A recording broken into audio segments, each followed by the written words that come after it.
What? I just leaned forward at the cup. I felt like the morning show. Yeah, like, I know. It's a little podcasty. It's fine. We'll just say what this is about. And then... 5 for 10, are we slating?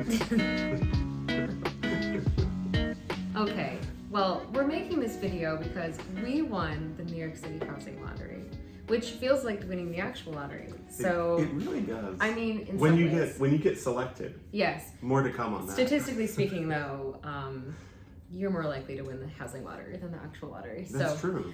But we got a lot of questions about the process and like what to expect. And I know there's a lot of people who are going through it or applying right now. And also just like a lot of people don't know about this. I think a lot of people think that the affordable housing program is like just NYCHA and Section 8. There's just so many different programs and And I know a lot of middle income people too who think that they don't qualify for it. So I guess first we'll talk about like how do you even apply for the housing lottery? Well, the first steps are you go to the New York City Housing Lottery website, which I can't remember off the top of my head. I think it's just housingconnect.nyc.gov or something like that. Pretty sure. But you can just Google New York City Housing Connect, New York City Housing Lottery, and it'll come up. You have to make a profile. And the important part about that is you have to know your income. Yeah. It's really important. Because if you're people like us, like we're artists, we have like 100 jobs. We freelance a lot. Yeah, so it took us a little bit of time to figure out like, wait, how much do we actually make per what year? Is our actual income? And it fluctuates, but it's important, I think, from the beginning that you have an accurate picture. So like, if you are asked to submit paperwork, it's not like, oh my God, where do I need to pull all this from? So you have to make a profile. You have to include everyone in your household, and I think anyone over 18, how much money they make, and you'll have to go through all the steps. They'll ask you like about your employer. Also they'll ask you things like, do you work for any city organizations? Right. There's certain things. You need to include your current address, which is really important because a lot of the buildings available have 50% of units set aside for community board members, which means if you already live in that community board, you are more likely to get chosen for that building. So put your current address. I don't know if there's anything else with like the profile that's important, but just make sure you have an accurate picture of your income before you do it. And I think the second step is you start just applying for lotteries. It's super simple. You literally, you can go to like the dashboard and like open lotteries and you can scroll through, you can sort by borough. It'll email you when there's like a new one open to apply for. Or, And you can choose what you want to apply for. We personally only wanted to live in Brooklyn. That was like our number one, but also we applied for some in Manhattan and Queens as well, depending on the location. There aren't any in Staten Island. I don't think I've ever seen a building on Staten Island. So if you want to live in Staten Island, good luck. If you want to live on Staten Island, swipe next. Peter's lived on Staten Island, so he gets to say that. You'll put expat above my head in the video. Ex-Staten. Recovering Staten Islander. Anyway, but there's a ton in the other 4 boroughs. And obviously it's only the New York City boroughs. You're not going to find anything in like Westchester or anything like that. So you can decide what to apply for. Make sure that your income falls within the income range for the building. So you can't just apply for all the buildings. There are buildings that we didn't qualify for because we made too much money. There are also buildings that we didn't qualify for because we made too little money. Right. And also within some buildings, they have units set aside for different AMIs. So AMI is average monthly income of the area that you're applying to. We were in Greenpoint. The average monthly income in Greenpoint is higher than other areas. So the buildings that were available, the AMIs were usually between like 80% and 130% of the average monthly income that they were looking for. I think it's also worth noting that when you go to apply, they'll show you 2 bedrooms for this many people in the household at this income level. Like, yes, you know, there's like, there might be 2-bedroom units set aside in a building that are listed in like 3 or 4 different income brackets. It's for different AMIs. Yeah, exactly. So make sure you look at the whole page before, and make sure you're only submitting for stuff you qualify for. I've watched other videos on this, and some people are like, I just submitted for everything. That's going to be a waste of your time if you don't qualify. So only submit for stuff you qualify for and that you would actually want to move forward with. Submitting is like literally you just check a box and you submit. It's like that simple once you make your profile. That's the easy part. Yeah. So once you submit, it's going to take a while. You're not going to hear anything for a long time, like several months, maybe even over a year. But you will get a number. Oh gosh, what do they call those numbers? A log number. Yeah, right. You will get a log number pretty soon after the lottery closes. So make sure that every once in a while you log back into your Housing Connect account and just see what your log number is. The lower the log number, the more likely you are to get asked to submit paperwork. Right. As like an example, so for the unit that we're in right now, this is our housing lottery unit that we won. I think our log number was like 2,500, something like 2,550 or something like that, which is relatively low considering some of our log numbers have been as high as 50,000. Yeah. So relatively low. Also, this building is for only a certain AMI of the neighborhood, which is Clinton Hill, and Clinton Hill also has a very high income, average monthly income. Right. So what I've noticed is buildings like this that have higher AMIs, you have less competition. So it's hard to know like what a good log number is, so I wouldn't read too much into it.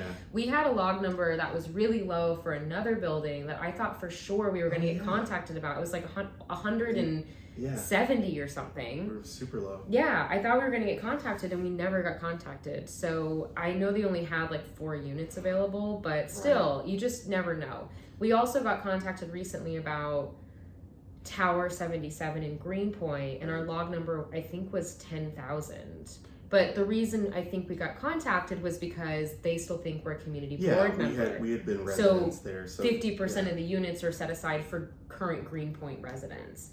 Greenpointers. Greenpointers, yes. Shout out to Greenpointers. Yeah. We don't live in Greenpoint anymore. We also declined it because we had already moved here. And also the rent was still like $3,100 a month.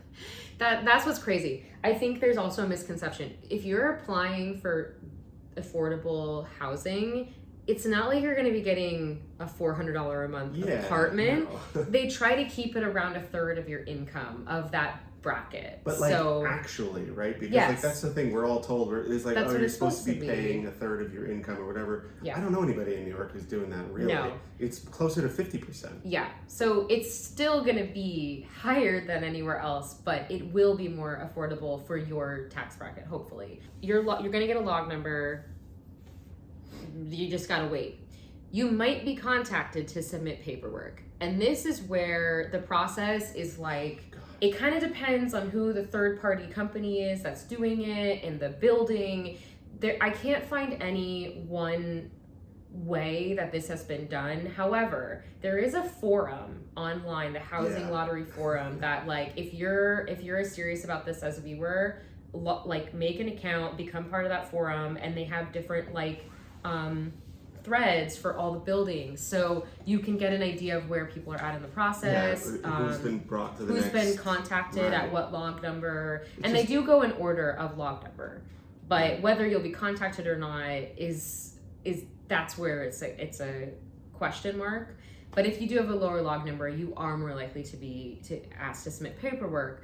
So they're going to ask you, and they have this on the Housing Connect website, so I'm not going to go through everything that they ask for, but like they're going to scrutinize your income and your finances. Yeah. So be prepared to be transparent.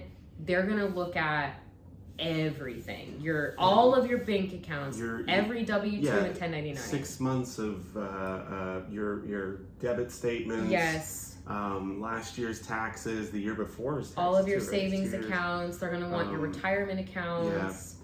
If you get gift income, and gift income means do you get a regular amount of income from a family member who helps support your rent, Right. whatever, like you have to report that.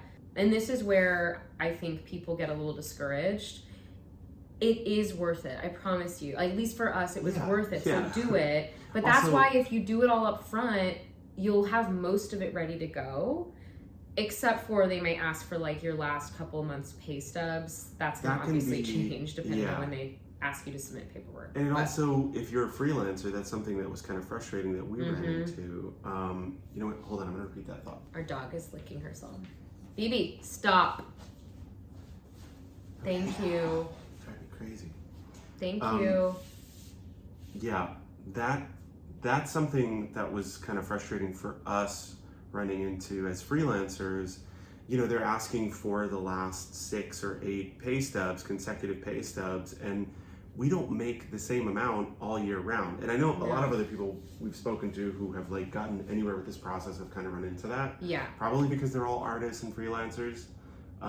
Yeah, most of us who are applying for this, it's not because we have like stability. Yeah, right? Like that's part of the reason why we're applying in the first place. So you would think that there would be kind of like an understanding of that. There's not. No. So just be prepared for that, and be prepared also to like, you know, we very quickly got a response. So after we submitted paperwork, it was like a day or two, and they were like, oh yeah, you don't qualify, you make too much. And, and we were like, what? Because they calculated, like one of my jobs, for instance, I only work 9 months out of the year because I work in a school. That's so I only get paid September through June, and on top of that, I'm off when the schools are off, I'm off when the breaks happen. I don't make that amount every single month, and they were calculating it like I got that amount every single month. It's the same thing for me because I was an adjunct at the time, so I was working at 2 different schools, and it's I don't even know how they qualify it, but I was trying to qualify it to them as seasonal employment, which is basically they were like, oh, okay, so you work from this date to this date, and I said, yeah, that's how the semester works. Also, all this being said, like, just be prepared that for after submitting the paperwork for questions to come your way, and just be able to answer them. Like, obviously we're here and we won, so it's not a big deal. No. However, that's a good point. So we submitted our paperwork, and within a day we were rejected. You can appeal. So we appealed. We were able to write a letter of our appeal. We had proof of why they calculated our income as like double what we make. Well, yeah, it was something insane that would have disqualified us. We were like, if we were making this much, we would not be applying for affordable housing. Like, we could afford a really nice like 2-bedroom in the city. And when I remember I called somebody, I got somebody on the phone, and the person on the other line was like, oh yeah, that's because your income was this. And I was like, lady, if my income was that, I wouldn't be talking to you. Yes. Like we would not be having this conversation. No, we would be able to like pretty much be okay in New York City, especially as like 2 child-free adults. So we appealed, we successfully appealed, and they were like, great, you're within the income bracket. However, so if we want to talk timeline, we submitted for this building in April. We were contacted for paperwork Memorial Day weekend, because I remember it's right around my birthday. And we were in Chicago. Oh yeah, that's right. Yeah, we submitted the paperwork within the following week or 2. Yeah. Rejected, appealed. That all happened within the first like 2 weeks of June. We then didn't hear anything until September. Yeah. So it's a really long process. You have to be patient. And then when they did contact us, it was like super cryptic. It was so weird. They called me and they were like, hey, we were just wondering about that building that we contacted you about. Like, if you would be interested, I imagine they were like curling their hair on the other end. Like, if you would be interested in a 1-bedroom or only 2 bedrooms. And I was like, I'll take whatever you got. Like, 1 bedroom's fine. Yeah, sure. And she was like, okay. And I was like, is that it? Like, is there more? And she was like, we just wanted to know if you would be interested. It was very like pointed. I was like, okay, great. And then like within a day or 2 later? I think it was the same day they called you and they were like, can you come view the apartment? And that was on a Monday, and we had scheduled it for Wednesday of that week. So by Wednesday of that week, we were viewing this unit. There is no like one version of how this goes. Yeah. But I do think the similarities that I've noticed from everyone is it takes a really long time and you just have to be patient. Some people have to wait over a year. I also just want to reiterate this.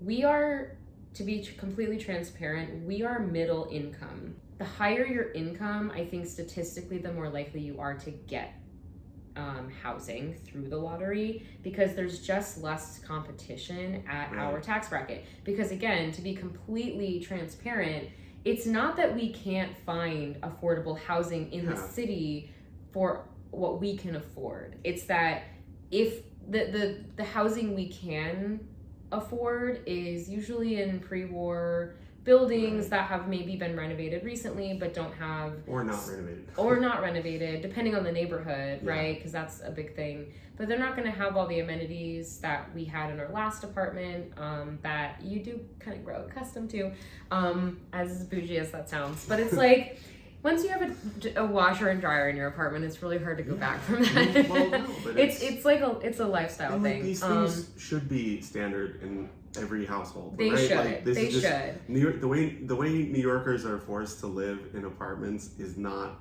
the way things should be necessarily. Yes, right? but I want to preface this with, this was not life or death for us. Like, we weren't in any danger of losing housing. We were able to do this very comfortably, and we were always going to be able to find somewhere to live because we're middle income. We just wanted to live in a neighborhood that we were excited about, and also in a building that was newer or had amenities that we were excited about. Like, one thing is, we go to the gym a lot. We really wanted a gym in the building. That's always been like a dream of ours, and now we have that. We still have all the amenities that we had from our last apartment, but for way cheaper per month. So that was why we did it, was we were paycheck to paycheck. We were kind of struggling to, have any sort of life outside of just paying our bills, and we wanted to keep those things while also being able to afford other, things like getting a coffee from time to time and not stressing about, oh my God, am I allowed to spend $7 today? So I just want to preface it with that. There are plenty of housing opportunities for people who are low income, all the way to people who make a lot more money than us. If you fall in those income brackets, please apply. You just don't know. So I just want to preface that. Okay, the last thing. So we viewed the apartment. We're in the building, and they basically were like, you have a day to make the decision, and the unit you see is the unit you get. I know if we were earlier in the process, I think we would have had a choice of a couple units, but because I actually think we were the last people to move into this building under the housing lottery, because I was part of the forum. I saw all of the discourse, and I was like, I don't think we're gonna get it. We kind of gave up on it. So when we got a call, it was really, really surprising. There's a lot about the unit that we were hesitant about, and I think the other thing I want to point out about some of these housing lottery buildings is they're all pretty much new, which means they're really small, and you're gonna have no storage space. Right. Also, they're updated in the ways that they should be, frankly. We have an electric stove, New York's phasing out gas soon, so, they have all these kinds of we don't have to worry about that, all these considerations. Yeah. Also, our building has other amenities, so we have a lounge, we have an outdoor space on the roof, and we have a doorman. So we had a day to decide. We did pros and cons. Ultimately, we said, we need to do this, if only for the financial reasons. And we felt like the smaller apartment was not a deal breaker. But I do just feel like it's important to tell people that if you're moving into a newer built building in New York City, you're not going to get any space unless you're willing to pay $10,000 a month or above. There's also storage for rent in the building. True. The building has storage available. And like we said, we have a gym. Yeah. We still have a terrace. We have a little outdoors. So all of this, we were like, let's do it. I want to shout out the realtor's advice too, and just highlight this. I think this was a really smart move. When she was showing us the apartment, and she was like, "Yeah, you have a day to decide. What do you think?" It was kind of sign on the dotted line right here, right now. And she was like, "Look, here's what I'll say: is even if you are hesitant, say yes, right, and then you can change your mind within a few days. You can back out. It's but as soon as you commit, paperwork can start. And I know in our case, they were really time motivated. Yeah. Like they wanted an October 1st move-in, and we saw this place, I think, September 20th or 22nd. Yeah, right? It was so fast. It was really, really fast. So, but I think the reason they were pushing us was because it can take a while to get fully approved. Yeah. So your first round of paperwork is like the third party management company saying, like, just making sure you are in the right income. Yeah. And then the second approval is like through the HPD. Yeah. Or HPD. It's HPD. Yeah. And they're like the final say. So after we said we want to move forward, then we started working with the company again to, you know, cross the T's, dot the I's. And that's where we had even more scrutiny over our paperwork. We had to update a lot because the last paperwork they got was from June. Yeah. We both got new jobs in Yeah. that time, and also neither of us had started those new jobs. Yeah, so we didn't even have pay paychecks, stubs. yeah. It was so like anyone who saw us at that time knew we were very stressed out because pretty much every day we were having to send over more paperwork for about a week. Yeah. But then because we were so specific with our paperwork, we literally got approved by HPD. I think it's HPD. I don't quote me on that, but it's the final boss. Yeah, We got approved in less than 24 hours. Yeah, That's not the fast. case. Sometimes it can take 2 to 4 weeks to be approved. Yeah. So yeah, we got approved super fast because the paperwork was super clear. Yeah. They also were like, we want them to move in on October 1st. Right. So they were motivated, and Yeah. also our contact Hindi was really thorough and Mm-hmm. really like, you know, she was really good about scrutinizing us. Yes. Because she was saying, look, I'm getting this I'm gonna specific get with you scrutinized. because they're going to be this specific when I hand over all the paperwork. Yeah. And then we don't get to explain ourselves. Right. You know, so I We think don't get to talk to those people. that was so. really a service that she did us. Yeah. That was So really, have everything in order. Like any money that could possibly come in, just if you're self-employed, make sure you're keeping track of how much you make each year. Yeah. Like the other thing, we get residuals from our TV gigs. Yeah. We don't. That's different every year, but we have to count that as income. So it was worth it at the end of the day. Yeah, 100%. But the process, it's like so much like working in TV, where it's like hurry up and wait. Yeah, yeah. But from the time that we were contacted to the time that we moved in, I think it was like 3 weeks in total. Yeah, we moved Which in is really crazy. quickly. I don't think that's always the case. No. We won't go into dealing with our previous landlord because that was like a whole other thing. But I will say, like, you're gonna probably have to break your lease. Yeah, like the like, chances of you having your lease up at the same time that you get No a housing way. lottery apartment is slim to none. It's probably less than actually winning the lottery itself. They should fix that. I don't know how. I know, but it's I know also there's nothing they like can do about it, but the it's price just, you pay, I suppose, for getting a lower yeah, apartment. honestly. We moved in October 9th, so we've been here like 3 months, almost exactly. Yeah.